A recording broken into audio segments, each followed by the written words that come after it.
Hey, I'm back, and we're gonna go over one of my games. It's a game kind of how to work the position. See, there was a lot of kind of inaccuracies, mistakes. There's a couple blunders on my opponent's side, and there was a couple on mine. But you know what? We have to learn from our mistakes and get better. So let's see. Okay. I'm white, he's black. And I'm kind of setting up for the London system.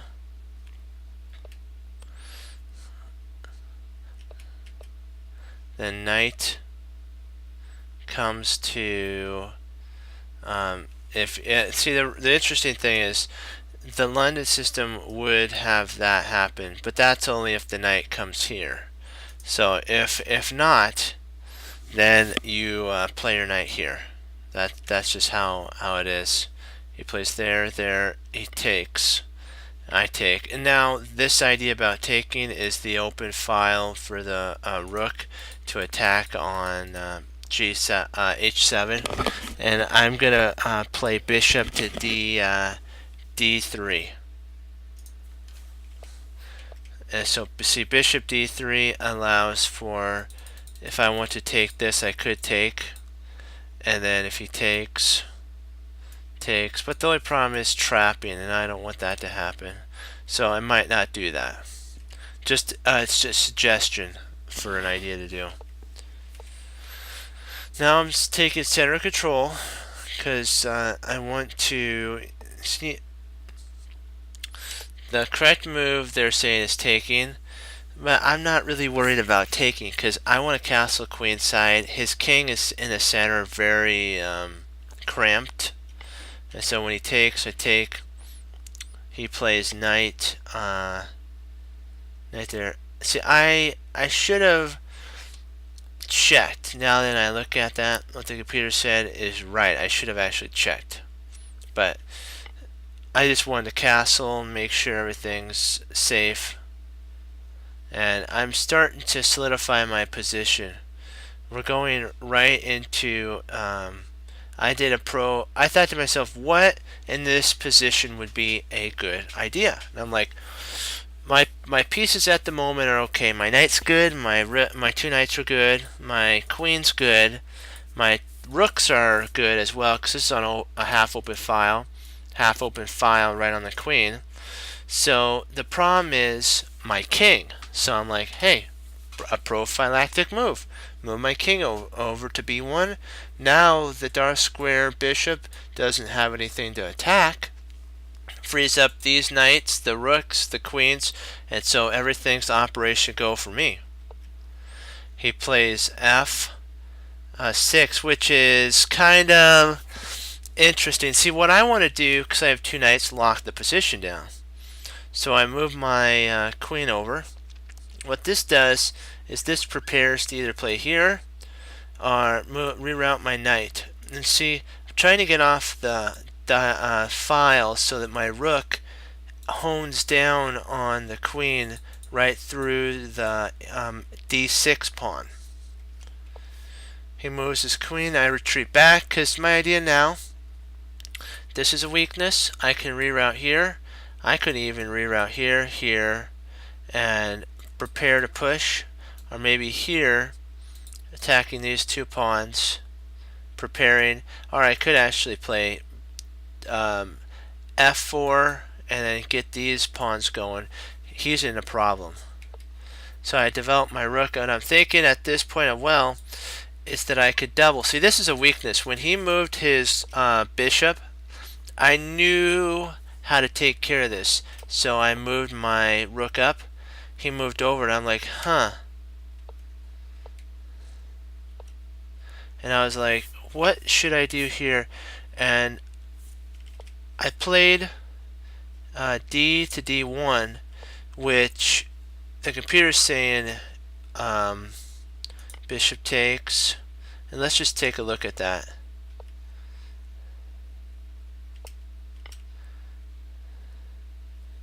And the reason he doesn't take, of course we know, is queen takes. He's going to have to play here, then I could take there. Then if the queen intercepts, you take another pawn. Then if she intercepts, you take another pawn. Well, I don't know if you'd want to take a pawn there. You'd probably want to trade at that point. And then, well, I don't know if you want to trade.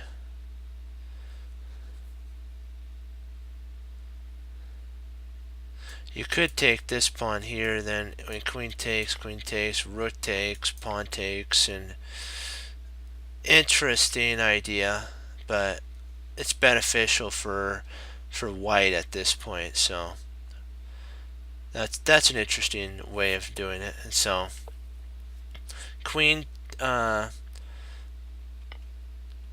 when he did that, I took the pawn, and then I moved there up. He pushed. I doubled up rooks because if he takes here, takes,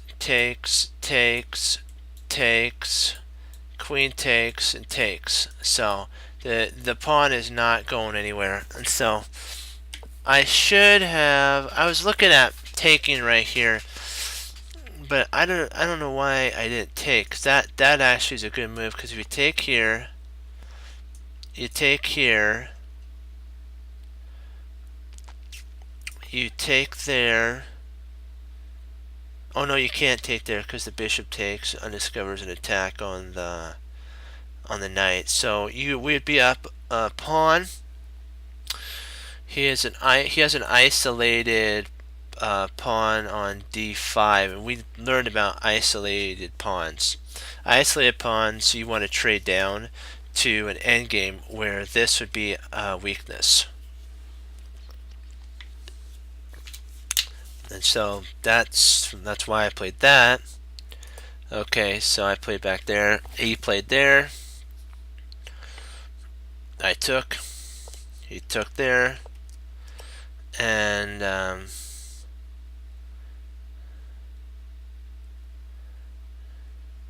a6 was a mistake on his part. He should have played a3. That's what it says.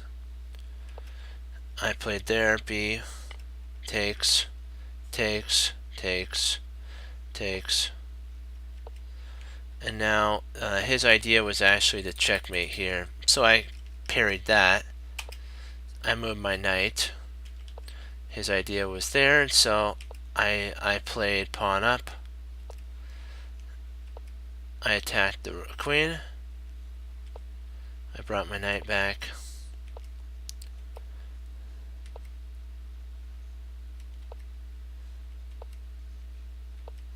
And then, if you notice, I'm slowly maneuvering. I attacked.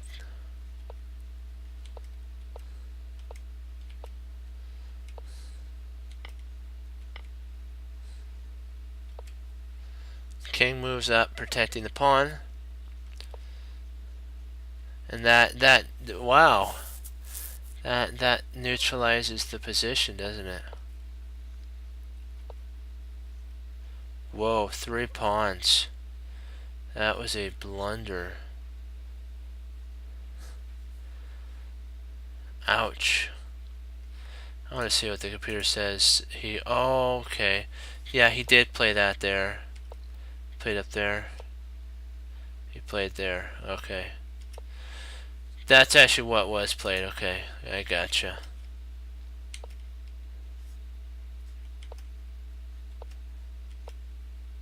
And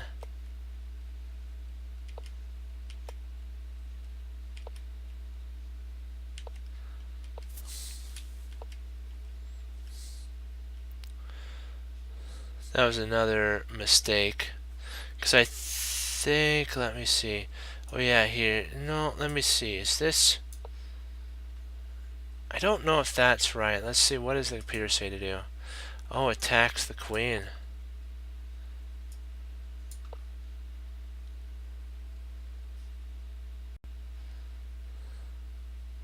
Takes the pawn. Yeah, this would have went south pretty fast. But he got really low on time, and so he timed down. But if you notice, for a while there, I was totally in the lead. And you have to know when to take advantage of the situation at hand. Okay, let's see.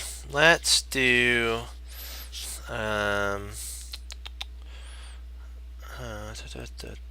okay.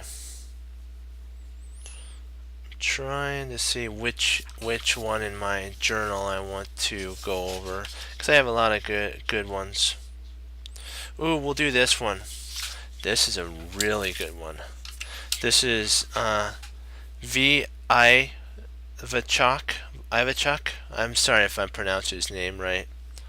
And then this is A. Shirov. That's his name. He's a really good player. I don't know how to pronounce his name, so that's kind of why I spelt it. Board analyzing. So we'll go to board analysis here, and we're going to work out this game. D4, D5, C, C4, C6. I think he's doing the Slav, if I'm not mistaken. Yeah, it's the Slav defense. It's very similar to the French, because if you play here and he takes, you kind of have a somewhat of a French opening. I had a teacher that taught me that, Nate Gringo. He was the Nevada state champion, so he knows what he's talking about. Knight C3. So they were, see, that's interesting. The computer, oops, I gotta turn that off. What the heck? Sorry about that. Gotta turn off that. We don't want help with the computer, because the computer calculation machine. Humans have creativity, and so that's why White played Knight C3. He's playing for there. Or he's either going to bring his bishop out, or play here, there, and then maybe push later on. It depends on what he wants to do. Oops, I gotta put that in. That's right. E6, G5. So we were right. He's going for the pin. That's why you gotta be careful. Every move you make has a drawback to it. The drawback when he played E6 was now White can pin the knight to the queen. So Black plays H6. Drawback to that move is where the king is going to castle here. There's a small spot for a piece to either get in there for mate or something. So you just got to be very careful when you do that. Takes. So now we're trading into two bishops versus two knights. So that's the imbalance of that position. D7. But Black's really cramped somewhat. He's a tiny bit cramped because his knights, it's getting into a closed. If White can close the position down, he has an advantage with his two knights. So that's what Ivachuk's trying to do as White. Okay, G5. Okay, now you see what sure enough, or something like that. I'm sorry if I'm that's who Black is, and White is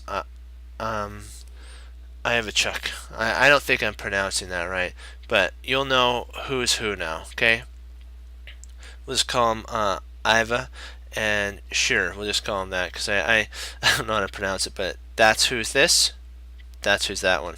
Okay, G5, really cool move.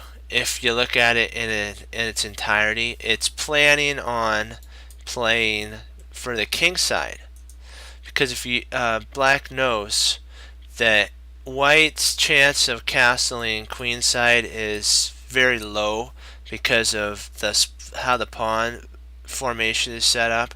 So he's preparing to have a king side onslaught, and he might even go b6, bishop to b7, castle queenside himself, and have a pawn storm on the king side, So this is really interesting. This is a very sharp, actually closed game. In my opinion, it's pretty sharp because anytime, because of this formation here, it could actually break open on the king side. So we got to watch to see what happens here. This is going to be fun.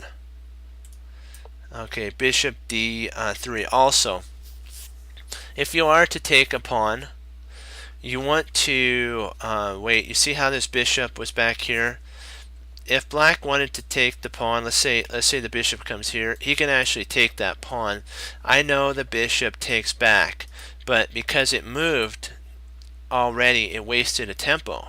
So black could actually take if he wants to, and this move in theory is somewhat of a slight tempo loss for the taking, because the bishop would love to have been back here and have this take, then it could take. But because it moved here, it would take and then it'd have to waste another move. So that's one thing you have to be careful with. Bishop to g7. Now the potential of d5 comes into play, because if he goes d5, takes, and you have queen, you could take with the queen. Or the queen could slide over, and then you have f5, and that's not going to be too much fun for white if played properly. Castles kingside. Castle kingside for black and white. That is really different, to say the least, because I would think that, I think that he would want to, but actually, if you look at the position right now, guys, it would take a pretty long time for black to get castle queenside. It'd be like 3 moves when he could just castle in 1 move.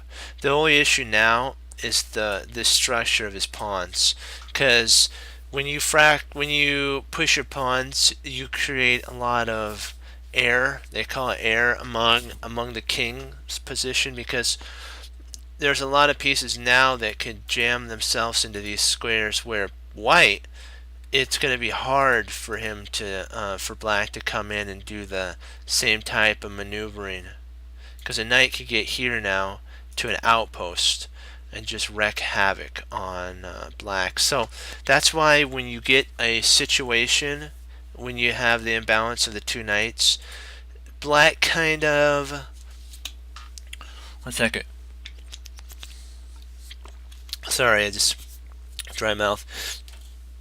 Black kind of didn't, in my opinion, do too well of an idea. They're great players. I'm not discarding their play at all. These guys are grandmasters excellente. Okay, great.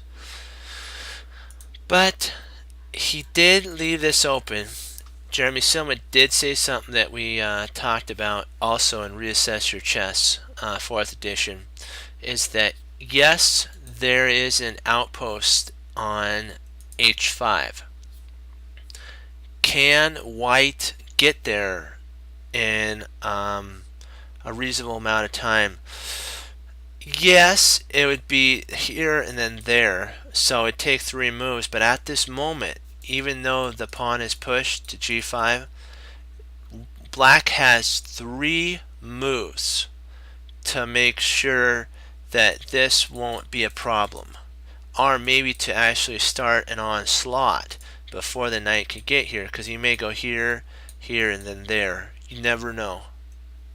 And that would open up the bishop against the queen. So you have to constantly think, even when you see your opponent move g5 like this setup, can I get a piece to the spot that is a weakness, which would be h5.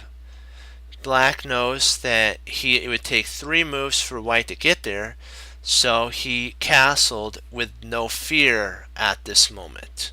But remember, be cautious how when you set this up. Yes, a piece can't get here at the moment, but it might get there later on and cause a problem. So just be very careful, and if you get like a position like this for black, you could always relieve it with pushing and get not move your queen there, but if this bishop wasn't here, you can move your queen here and get that pawn going. So everything is in the air. Black's got 3 moves before white can actually take advantage of that square. So at the moment he's okay, and we'll continue onward. Okay, queen C. Oh, in comes the bishop. Wow, they are going for a lot of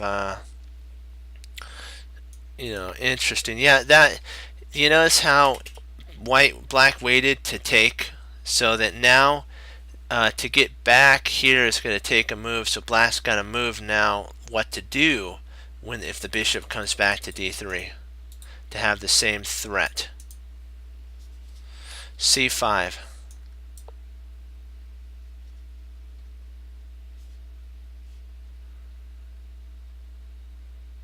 Let's see, bishop c5, rook f, d1.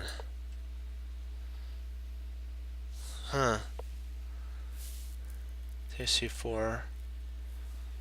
Oh, my bad. It's not b5. Sorry, c5. For some reason I thought b5, but yeah, he plays c5. Now that makes sense, because Grandmaster, let's just say, wouldn't hang a piece. Okay, so not intentionally. It's always possible. We're human. We make mistakes. Look, there we go. Now the pawns start rolling up the board. Black, the player who's black, is really he's a sharp line player. He loves to punch really fast and hard. He's really he's a really good grandmaster, but he's very he wants to attack fast and hard. Sometimes that's good, sometimes that's bad. This pawn move kicks the knight out, but remember, Jeremy Silman says, if it can't be supported and it doesn't have a multitude of ideas behind it, sometimes a pawn move isn't the best situation. Because maybe rather than pushing, maybe taking here might have actually been a better idea. But like what we're saying, there's a drawback to everything. When it takes, the knight now gets to take back to d4 on d4, which makes this knight very powerful. So the reason he's playing g4 now that we look at it, this knight is going to have to move. It's either going to move. It can't move here because if it does, takes, queen takes, wins a pawn. Can't move here, so there's really 2 spots that it can move to. And when it moves there, there's no doubt about it. Black probably going to take d4, pawn d4, and what'll happen is he'll take back, and there'll be a he'll probably take with the rook, because if he takes back with this pawn and like this, there'd be an isolated pawn. Well, not really isolated, because, well, yeah, for white it would be isolated because there's nothing that can protect it once there's a lone pawn here. Now that I think about it, I was looking at it from black's side of the board, and he doesn't have any ones. I was thinking because this is here, this would make it not isolated. It's isolated, and that's more likely what black's trying to get. And when you get it, when your opponent gets an isolated pawn, you want to put a piece in front of it, and you want to trade down to an endgame, because the isolated pawn is a weakness in the endgame. Just remember that if you get an isolated pawn, make sure that you keep pieces on the board or trade it off for another pawn. So you get rid of the weakness that's at hand. Or knight e1. So he went knight e1. He's actually smart not to do that, because I think if he plays here, if I'm not mistaken, let's see, here, here, here, here. Yes, you could play here, but there's a pawn that is just dropped. So that's why he has to play. He's forced really to play e1. It keeps this rook protecting the pawn. So he takes d. Remember what we talked about? Isolated pawn. See, we're starting to think Jeremy Silman like. We're starting to think chess. You have to think this way to increase your rating and improving. Your mind will start, if you start listening with me and we start working together, you'll start to see through Jeremy Silman's books the correct way of thinking as a chess player. Sorry, sometimes I get dry mouth when I talk too much sometimes, and too fast. Let's see, okay, e takes d. Now we have the isolated pawn. What's the idea? Get a piece here, jam a piece there, trade off these pieces, just get to the kings, and win this game. So black has basically a slight advantage in the position. Knight b6. Now, you know what? There it is. There it is. He's starting to implement his plan. Either get a piece here or trade off. So see how they're taking their advantage and increasing it? They know how to do this because they spend time with the information. They're not any smarter than us. They just have been doing it longer and they practice more. And they start to see the patterns. They start to see that with the isolated pawn, what's the weakness? It doesn't have anybody to protect it. So if you get all these guys off the board, what's left, and these guys are off the board, this isolated pawn here becomes a weakness for the endgame, and it can be stopped because black has two pawn islands right here, right here, and right here, and here. White has three here, here, and here. So those are the small things that grandmasters see, and they could take advantage of that. They didn't get there because they don't know what to do. Remember, that's why it's important that Jeremy Silman has games to emphasize the ideas. Games are the best way to actually learn because you're learning from past either mistakes or past correct moves. So that there is a phrase that if you don't learn from your past mistakes, you're doomed to repeat it. So that's why we need to go over games. Like if you have a game that you didn't do too well with, your opponent won, you didn't, you can plug it into the database, chess-based database, and click search, and it'll bring up a whole bunch of games that you can go over, and it'll show you where the correct move is. And grandmasters usually have a certain correct move sequence that they do, like 3 or 4 different types, and you can then start your line of thinking from there, and then you'll start to see why that move's good, and you can analyze your game that way. And also the computer on here, Stockfish 8, is a good way of doing it too, because then you can see computers go through millions and millions of different games, and they calculate those small they calculate the proper way of doing it. So we have to use the computer, do your work first though, and then use your computer, because we don't want to get too reliant on computer. We have to think, because we're going to be sitting down at the board or playing on the screen, and it's going to have to be our thoughts. So just remember that. Okay, bishop e2. See the weakness? The bishop's taking advantage of the weakness. h5. He's fortifying his position. Knight e4. Now he's attacking the queen, which that's a weakness. Now the queen is pinning the knight to the queen. So, and also preparing f5 for the huge push to come in a breaking. He goes c. So he retreats back. He has to retreat back because the knight here really doesn't have any. It's not as good, and white's actually doing something that's not really what we want it to happen. He's trading off. He's allowing black to get his plan going. F or trade off. So you don't want to give your opponent a free hand for an attack. He's wanting black to trade off the queens because when the queens come off, the attack kind of goes down. So like if somebody's under fire of an attack, you could trade off queens, and if you're good in the middle game and end game, you can either pull a draw or a win. So just remember, if stuff gets intense, you're being attacked, these pieces are good to trade off, because the queens, remember, can like do huge amount of squares. It's very similar to a rook. Oops. Oh no, no, no. Oh no.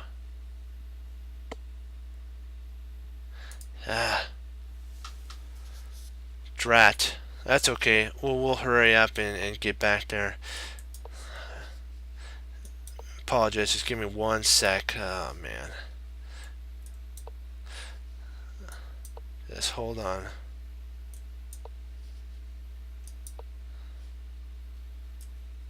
We'll get there. Don't worry. There we go. D7, D2, G5, here, castles. Just give me a second. C takes, C5, rook FD. I'm sorry, not FE. Rook FD. G4, knight here, C takes, he takes, B6, A2, H, knight, knight E4, bishop here. Okay, now we're back. Okay, now we take queen takes queen. Knight takes queen. Remember, with trading off, black has an idea of do I want to push the pawn right now, or do I want to trade off? And so we know now that black's wanting to get to an endgame, because he would keep the queens on if he wanted to go keep in the middle game. So bishop d7, what he's trying to do is get the bishops to their optimum position, connecting the rooks. Usually when the rooks are connected, you've entered the middle game, but we're getting, the queens are coming off, and so we're getting closer to an end game. Rook d2, he's trying to keep an eye on this. You're going to see how they take advantage, like knight e2, e3. Yikes. F. And now black's probably going to play here. When the knight moves, he could just play right onward, and then he's attacking the bishop. See, if he could play here, the knight will move. He plays here, the bishop attacks here, and the pawn attacks that bishop. So you got to be careful of that. Now he has to play G3 to prevent the pushing here and pushing here. But remember, what's the weaknesses that were created? Those weaknesses are now spots in white's camp that can be emphasized. Sorry, this water is good. Okay, G3, F4. Yeah, black's like, you know what? Attack. It's time to attack. He's set up his position. He's developed. He's got this isolated pawn. He's waiting for, he's going to start trading down. He's going to be able to activate his, see, the interesting thing is now black's got an isolated pawn. So it's kind of funny a little bit. The structure is bad for white because he's got 4 isolated pawns, and black's only got 3. So 4 isolated pawns to 3. So black is still better. He also is starting to open up the center. Bishops are great in an open game. Rook to E1.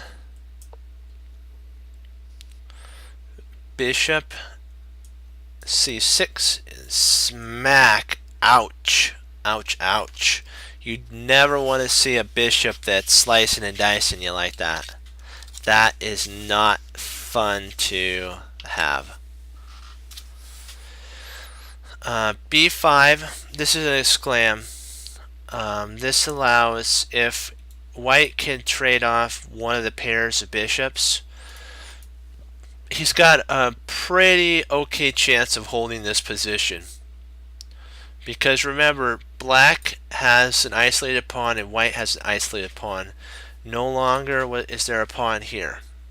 So now black is going to suffer from the same sitch as white, the weakness of this pawn. So the more that they can trade off, the more these two kind of become weak at the same time. So it's not an easy thing to do. Like, and white can't trade, because if this was his super bishop, I would not want to trade this bishop for that. And it also brings in a knight. Then a knight could come here, forking that and that. So he's got to stay smart. D3. E3. He wants to trade off again. This is the most powerful bishop. And so he's going to try to not let that happen in B5. And at this point, they both agree to a draw, because these weaknesses equal each other. When this comes off the board, that comes. Black doesn't want to see a knight end up here. He doesn't want to see this here because of the potential of that. So they both agreed to a draw, and that was that. Okay, 1 second. Hold on, come on. There we go. I just want to make sure. We'll do some tactics, because I want to build up my tactic broadcast beta video library. Okay, puzzles. There we go. Okay, this is here, so we could take what the rook would take.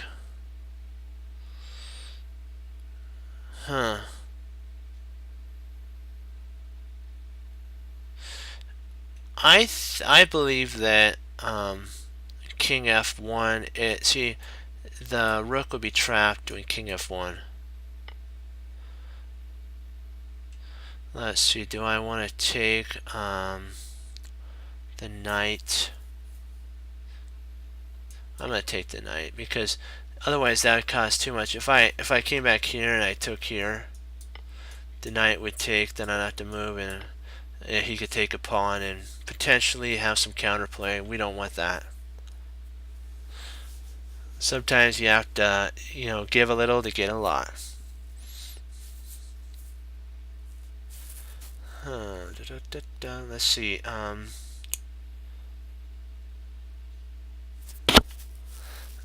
Black can't take, because if he does, there'll be a queen here with check. So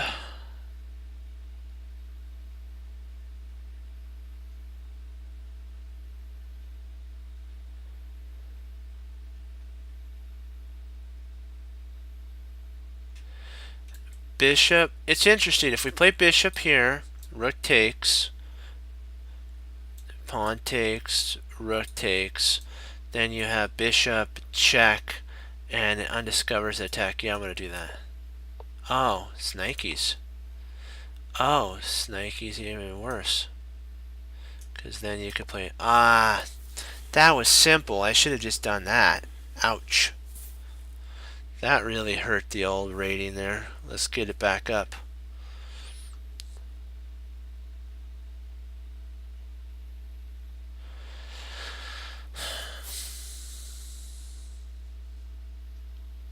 Yeah, because we can't take here, because if we do, rook takes, rook takes. We don't want the queen to do that.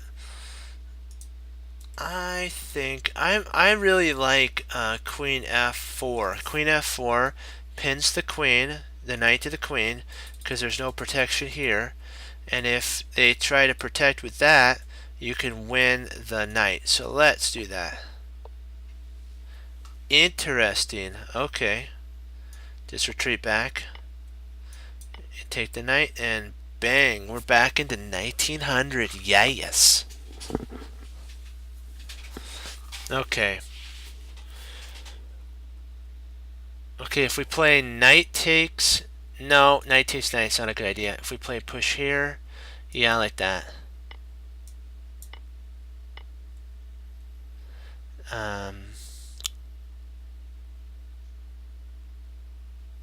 Oh, bishop takes, that's right.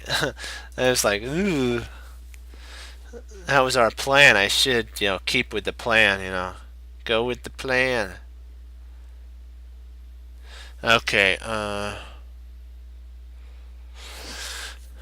okay, is there anything else? See, we have a pawn takes knight, pawn takes pawn, threatens there.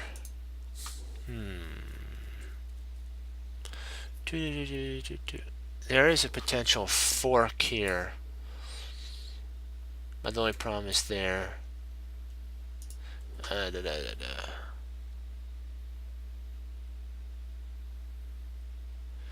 Trying to see, is there anything else that we could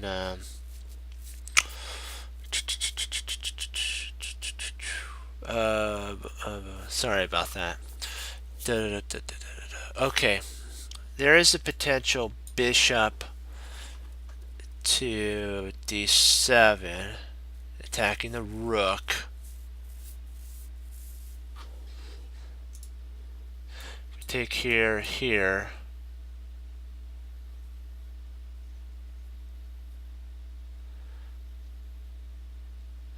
Oh, why don't we just attack here? First attacks the queen, gets the queen. Yeah, I like that better. There we go. Sometimes the most simplest ideas are the best. Just keep it simple sometimes in chess.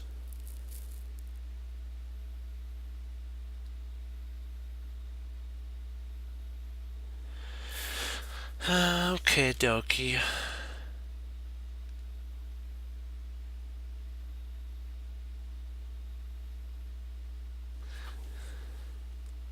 See, if we play knight here, pawn takes, actually, I'm sorry, knight here, bishop takes, pawn takes, discovery check.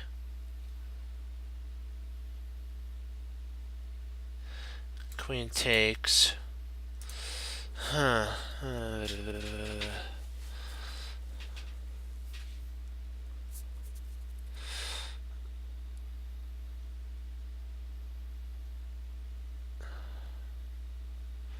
There is a knight that's hanging here, so, and the queen can't, this pawn can't take.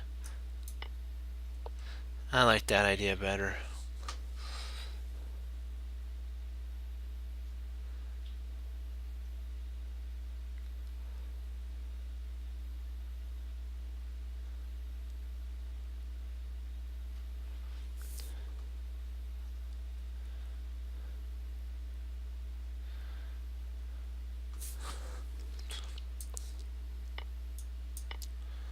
Yeah.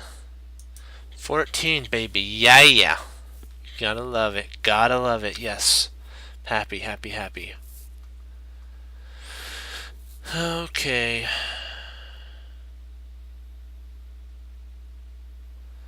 Let's see. The knight's attacking, forking the queen and rook.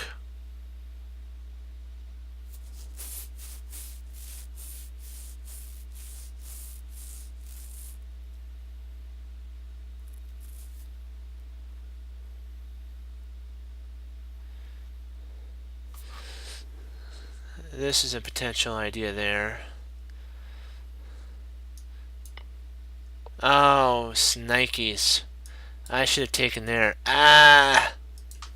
What was I thinking? Irritating. Gotta be thinking better.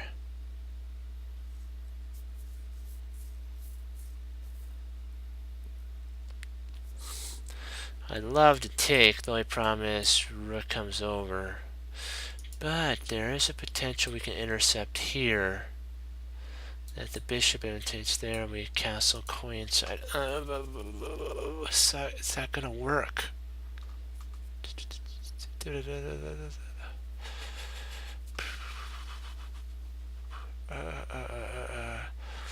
Can we take it? Can we take it? I'm gonna go with the take. Yeah. Yeah, I calculated it in my head, even out to the very end, to make sure that it would actually work, and it does. We'll do one more, and then I have to log off for work tomorrow.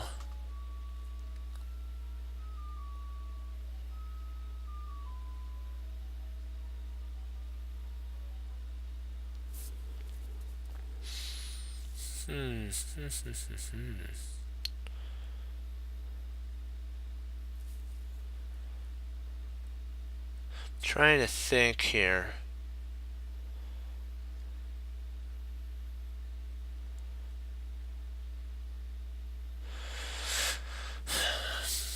If we take here, bishop's gonna take there, takes, queen takes, and then this is pinned, so we don't want to do that.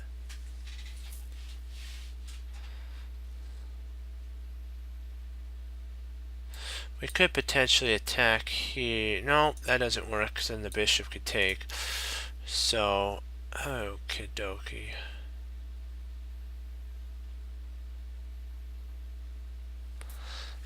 Thinking bishop there.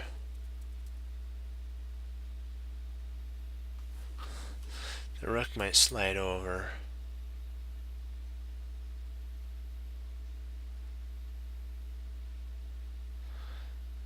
Huh.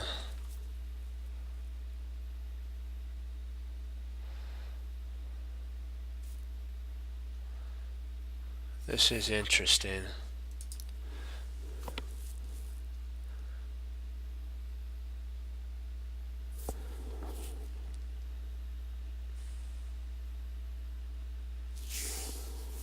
Trying to think what could be played here.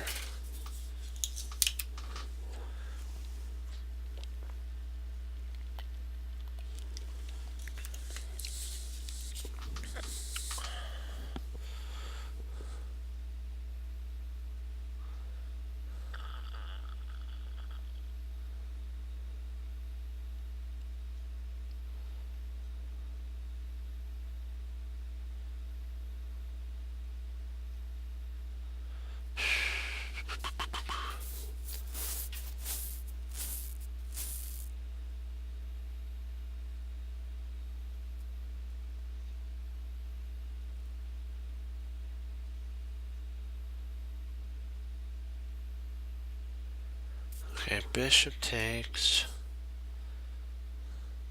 queen takes, knight takes, takes, and then I don't think the queen can take back. Let's give it a shot.